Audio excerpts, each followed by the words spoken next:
Banco.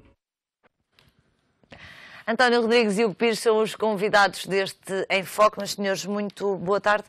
Comecemos, António, por esta reunião hoje dos maiores bancos mundiais, em que foi discutida a questão das obrigações do novo banco. Hoje os investidores diziam que na dívida pública portuguesa se notava esta incerteza por causa das obrigações do novo banco, naquilo que foi o aumento dos juros da dívida. O Banco de Portugal andou mal. Boa tarde, em primeiro lugar, e cumprimentar e dar as boas-vindas ao Hugo como sua estreia aqui no canal. Obrigado. Eu julgo que a questão não pode ser vista apenas e só numa dimensão. Tem que ser vista na dimensão global daquilo que neste momento há uma imagem sobre a economia portuguesa. Não foram apenas os bancos mundiais que reuniram hoje, foi tudo aquilo que a imprensa internacional também tem falado sobre a economia portuguesa. Recordemos o artigo do Financial Times da semana passada, a comparação. Sabemos que é excessiva, mas que dói querer nos comparar com a Venezuela, no sentido de nos retirarem confiança e credibilidade. E essa é a questão mais preocupante que julgo que tem que ser travada rapidamente.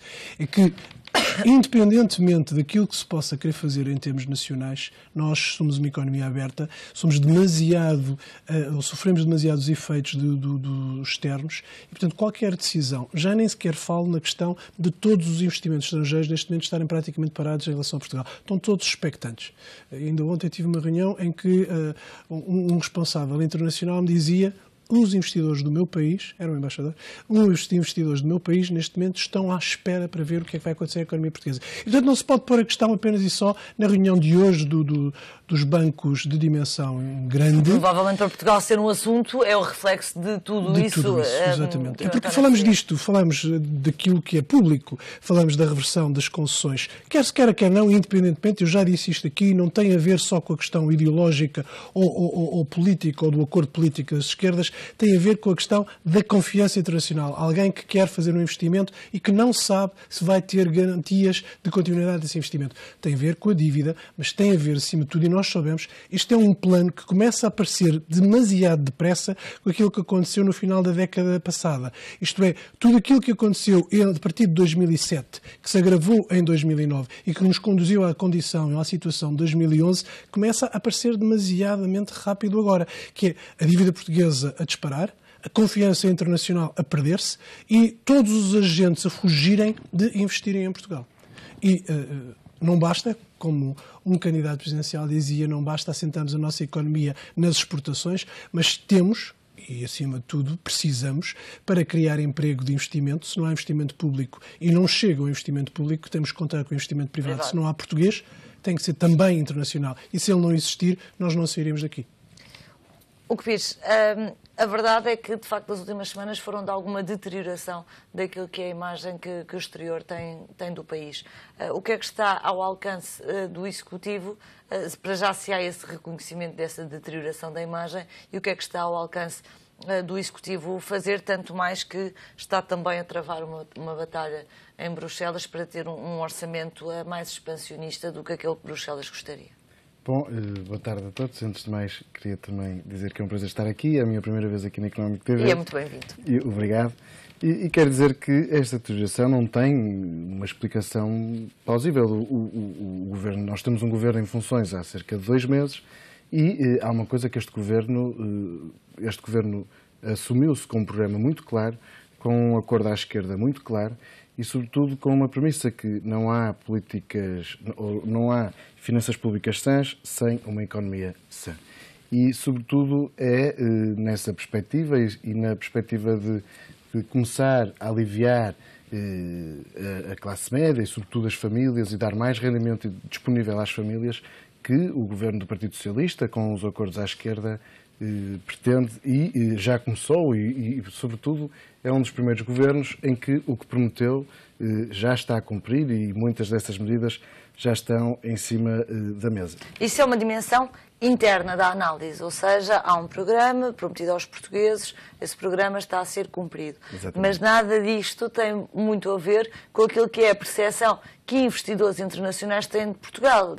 E bem sei que a aposta deste Executivo está no pilar consumo interno para desenvolver a economia, Exatamente. mas acredito também que do lado do Partido Socialista haja também uma preocupação com a estabilidade do investimento, o custo da dívida pública, e isto remete-nos para uma dimensão internacional que efetivamente está a deteriorar-se. Sim, agora foi posta a dívida pública nos mercados e houve o dobro da procura, portanto... Mas os juros mais altos. Sim, mas mesmo assim ainda há juros negativos, não é? Mas eu acho que, sobretudo, o problema Banif, o problema agora do novo banco e a descida inexplicável das ações da Mota-Engil estão a provocar aqui uma pressão nos mercados e alguma agitação e, sobretudo, há aqui os mercados estão expectantes e os investidores internacionais estão expectantes para verem e para perceberem como é que será o próximo Orçamento de Estado e como é que serão as metas e como é que serão, sobretudo, as negociações ao nível internacional. Mas eu julgo que o Governo tem, sobretudo, cumprirá as metas ao nível, as metas e os compromissos que existem internacionais e que cumprirá também o programa de governo e que cumprirá também os acordos feitos com os partidos à nossa esquerda. Portanto, naquela que é a componente do setor financeiro, e que me dizia que os problemas estão localizados no Banif, nas obrigações do novo banco, uma vez que a tutela desse problema é do Banco de Portugal, não há um papel a desempenhar pelo Governo? Sem dúvida que tem que se rever a arquitetura de regulação do novo banco, do Banco de Portugal.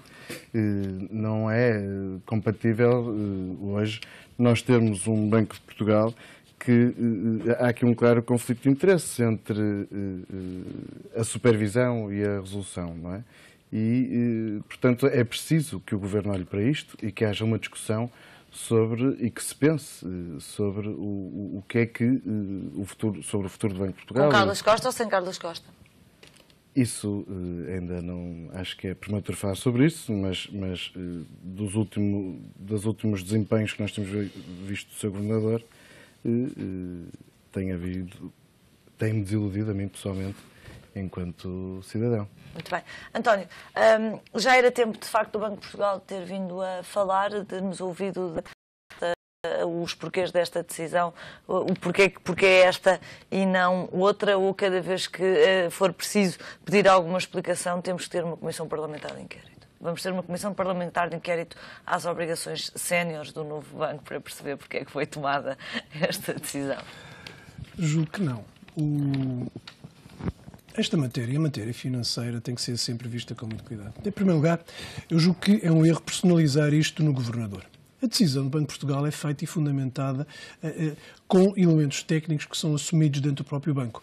É evidente que o Governador é a cara do Banco de Portugal, mas não é a pessoa que toma a decisão solitariamente. Nem tão pouco se acredita, ninguém acredita, que apesar da sua independência, que os vários agentes que estão envolvidos em toda esta decisão, incluindo o Governo, não tivessem tido conhecimento desse tipo de soluções. Isto já foi dito e não foi desmentido relativamente a esta questão e, portanto, não vale a pena queremos corporizar toda a maldade do mundo no Governador do Banco de Portugal quando ele teve que tomar decisões corajosas e assumidas. Que foi manifestado, e Mário Centeno também, que foi manifestado ao Governador de Portugal que o Governo não estaria propriamente alinhado com essa decisão. Quando o Governo também disse que não concordava com a Europa e aceitou tudo aquilo que a Europa lhe veio a determinar. Portanto, isso são justificações políticas de quem não quer entrar e não pode entrar no jogo argumentativo em termos políticos. O mercado financeiro, temos-lo visto, aliás, e essa é a principal preocupação, quer em termos nacionais, quer em termos internacionais, o mercado financeiro está louco. Parece-me trilogia.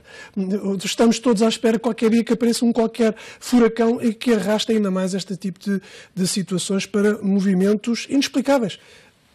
Hoje as ações de uma empresa descem 10%, amanhã sobem 12%. Aconteceu em Portugal, de ontem para hoje, com o BCP, por exemplo. Aconteceu com o caso que estávamos há pouco a falar da Mota-Engil, que desceu 22%. Portanto, e não é só em Portugal.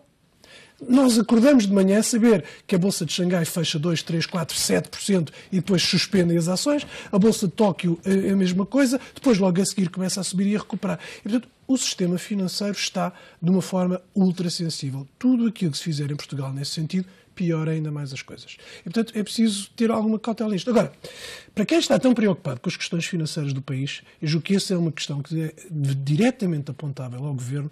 Deviam ter o Governo assumido como prioridade a apresentação do Orçamento de Estado muito mais depressa. Não deveria esperar pela primeira semana de fevereiro para conseguir terminar estes trabalhos, porque são essenciais. Eu sei que há negociações a fazer com a Comissão Europeia, eu sei que há elementos que estão a ser pedidos, sei que há acordos que têm que ser feitos nos ministérios, sei que há despesa que não está a ser sequer orçamentada e no final do ano veremos o que é que vai acontecer. E se for verdade que a direita também deixou tudo por fazer, até nas necessidades, o que seria normal da preparação prévia do Orçamento de Estado antes das opções políticas. Não creio, nem sequer creio nisso, já discutimos isso Sim, aqui. é verdade. Também neguei essa situação. Uma coisa são as dimensões técnicas, e as dimensões técnicas começam em meados do ano, aliás, começam antes, em abril, quando são enviados os primeiros elementos para a Comissão Europeia do Programa de Estabilidade e Crescimento, e depois os próprios serviços começam em junho e julho a preparar esses elementos técnicos. E, portanto, esses elementos correram seguramente de uma forma adequada. Agora, não se podia pedir ao Governo anterior que tomasse decisões para aquilo que ia ser substituído por um novo Governo, qualquer que ele tivesse sido. Naturalmente que este Governo, nas circunstâncias em que tomou posse, por toda a envolvente política que houve, atrasou as situações, temos consciência, e ninguém acusou o Governo, muito menos o Partido Socialista, de responsável por isso. Mas o Governo, que já tomou posse há 2 meses, tinha a obrigação de ter tentado acelerar estas situações. Só hoje foram aprovadas as grandes opções do plano. Só hoje é que foi submetido o documento para que o Conselho de Finanças Públicas emitisse o seu parecer. 2 meses depois. Eu recordo, por exemplo, que o Governo anterior, quando tomou posse em junho em finais de junho de 2011, apresentou o orçamento retificativo com medidas dolorosas logo no final de julho. Portanto, 1 mês depois de ter tomado posse. E, portanto, houve assim um conjunto de prioridades. E há um conjunto de prioridades. Este Governo considerou que era prioritário as questões que referiram e que foram já aqui sublinhadas das questões internas. Cumprimento do programa de Governo, reposição de várias situações que, a maior parte delas, têm incidência orçamental. Eu não quero sequer utilizar o argumento que hoje passava na diagonal por todos os órgãos de explicação social, que é o Governo dizer quanto mais tarde melhor, porque só entram em vigor no segundo semestre. E os duodécimos, nem duodécimos de janeiro, fevereiro, março, eventualmente. O que é que está, de facto, a demorar tanto tempo? É a dificuldade em negociar com a esquerda? Já vimos recados do Partido Comunista a dizer que rompe o acordo se não for respeitado aquilo que estava no memorando de entendimento entre os dois. Catarina Martins com uma declaração para Bruxelas a dizer que Bruxelas esqueceu que a esquerda ganhou em Portugal. Está a ser difícil, de facto, chegar aqui a um sítio onde se encontram estes 3 partidos com déficit abaixo dos 3%. Bom, eu quero também relembrar que nós, e o Partido Socialista, e o Governo do Partido Socialista, passado 1 mês de ter tomado posse, também teve que fazer um orçamento retificativo para resolver um problema que o Governo anterior não resolveu, que foi o problema de Banif. Isso foi fácil de fazer. E, portanto, esse orçamento... Grande. Portanto, nós há 1 mês que estamos, nem isso, a trabalhar, e o Governo está a trabalhar num novo orçamento, e este orçamento é um orçamento difícil, porque é um orçamento que existe negociação, exige negociação com os partidos que suportam o Governo, e, portanto, é um orçamento que estará... É um orçamento que tem que ser um orçamento responsável, um orçamento que tem que ser um orçamento sereno e que cumpra gradualmente os compromissos que assumiu com esses partidos, mas é um orçamento que, sobretudo, vai estimular o consumo e estimular a economia. Daquilo que se conhece do orçamento, Hugo, a sensação que dá é que há um adiar de despesa, quando se adia, por exemplo, para julho, a redução do IVA na restauração, quando se adia também a reposição do horário na função pública. Sim, portanto, há aqui uma ideia de que, bem, estas medidas que estão no programa vão acontecer, mas são empurradas para a frente. Ainda assim, são medidas de despesa. Não conhecemos nenhuma medida ainda, tudo bem que o orçamento só é conhecido agora, mas dá a parecer que isto é uma gestão de despesa a empurrar para a frente e não há medidas de real consolidação orçamental. Não, há sobretudo na parte da despesa e na parte do investimento, há aqui algum rigor e sobretudo alguma...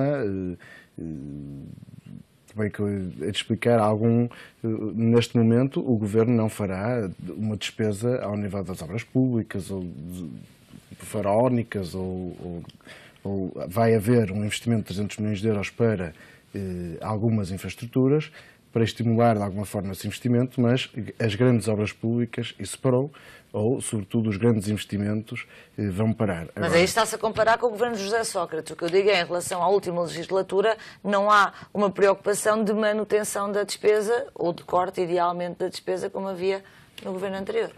Não, a despesa não. É evidente que se nós darmos por um lado, nós vamos ter que... Tirar pelo outro, mas as medidas de travão. Mas que travar um bocadinho pelo outro. É evidente que todas estas medidas também estimularão a economia e isto gerará também mais impostos através do consumo das famílias e, sobretudo, também, quando nós pomos mais 100 milhões na economia nos primeiros 100 dias, isso também vai estimular a economia e, de alguma forma, fazer com que o próprio PIB começará a crescer. Portanto, o objetivo é uma redução em percentagem do PIB da despesa e nunca uma redução nominal da despesa.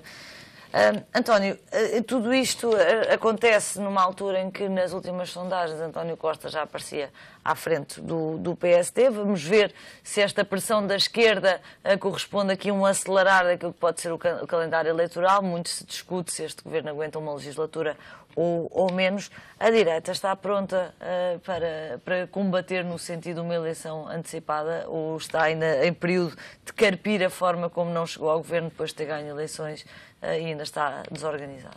Tudo tem o seu tempo. Neste momento não é o tempo nem de carpir, nem de se lamentar. É o tempo de deixar o Governo apresentar, principalmente a sua primeira peça, que eu julgaria que seria mais rápido conseguir alcançar, que é o Orçamento de Estado, uma vez que ele foi negociado mais do que recados. Eu acho que o PCP e o Bloco de Esquerda fizeram foi enviar memorandos verbais para o governo de António Costa dizendo, cuidado, mas ninguém quer eleições, nem o país suporta poder haver novas eleições a breve trecho. Independentemente dos prazos legais, nem sequer o permitir, mas não é essa a questão. Nós estamos neste momento numa situação em que quem está no governo tem que assumir as suas responsabilidades pelo programa que apresentou e prestar contas e provas disso. Pela nossa parte, nomeadamente pela parte que me pode dizer respeito, do PSD, o PSD terá oportunamente um congresso e tem aqui uma oportunidade também para se reencontrar, explicando aos portugueses, com novas bandeiras, novas causas e os mesmos princípios e valores, dizer que está aqui presente, depois do vendaval, que foram os 4 anos impostos pelo memorando de entendimento, pela situação difícil que encontramos, que agora é tempo de podermos mostrar aquilo que podemos fazer também pelo país. Mas nunca esquecendo, nem prescindindo daquilo que foram o rigor, a que chamaram muitos, e sempre e só austeridade, o rigor que o governo anterior teve. E eu recordo isto. É importante termos isto presente. Não basta só fazer, nem faço comparações entre este governo e o governo de José Sócrates, mas faço comparações com aquilo que foi a dificuldade que este governo teve de realizar cortes, que agora, subitamente, vão desaparecer, legitimamente, porque o governo é legítimo e pode fazer aquilo que entender, mas recordo isto, não basta só dizer que vamos controlar a despesa em termos dos ministérios ou dos organismos públicos. O que aqui está em causa é que a despesa vai aumentar brutalmente. Vai aumentar com a reposição dos salários, vai aumentar com todas as medidas de cariz social e as novas oportunidades que estão a ser criadas para uma série de situações que ninguém nega que sejam justas. Mas resta saber é se são possíveis e oportunas. Repare, não falou da questão do deslizar da despesa, da decisão que já foi, de não antecipar o pagamento ao FMI e, por exemplo, os juros se manterem na ordem dos 8 mil milhões ano, quando estava suposto que descessem para os 4 mil milhões ano. Parte do adiamento do pagamento ao FMI também vem da questão do Banif, e essa questão foi herdada do Executivo anterior. Mas não são 11 mil milhões. Não são os 11 mil milhões. Nem de perto nem de longe. Não, mas o adiamento... Isso é um argumento e a justificação. Mas o adiamento da amortização junto ao FMI tem a ver com o Banif. Isso é a desculpa, isso é a justificação própria.